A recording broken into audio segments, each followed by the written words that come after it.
मुरमुऱ्यावरती बेसनचं मिश्रण घालून अतिशय पौष्टिक पदार्थ, त्यासाठी इथे 3 चमचे बेसन पीठ, पाव चमचा हळद, चवीनुसार मीठ तसंच आवश्यकतेनुसार पाणी घालून अशा पद्धतीचं हे पीठ आपल्याला भिजवून घ्यायचं। त्यानंतर बाउलमध्ये 1 वाटी मुरमुरे बुडतील इतकं पाणी घालून 10 मिनिटे भिजवून घ्यायचे। त्यानंतर पाणी काढून टाकायचं, हाताने हे मुरमुरे कुस्करवून घेतले।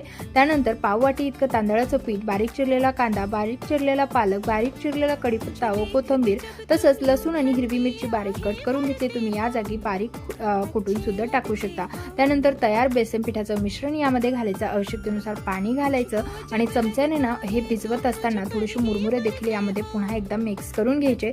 तव्याला तेल लावायचं, मिश्रण त्यावरती घालायचं, हाताला पाणी लावून याचं थालीपीठ थापून घ्यायचं। 2 मिनिटे झाकण ठेवून एका साईडवरती भाजून घ्यायचं। असं दोन्ही साईडने मस्त असं क्रिस्पी होईपर्यंत भाजून घेतलं। मस्त आपले मुरमुऱ्याचे हलके फुलके थालीपीठ इथे तयार झालेले आहेत। रेसिपी कशी वाटली मला कमेंट करून नक्की सांगा।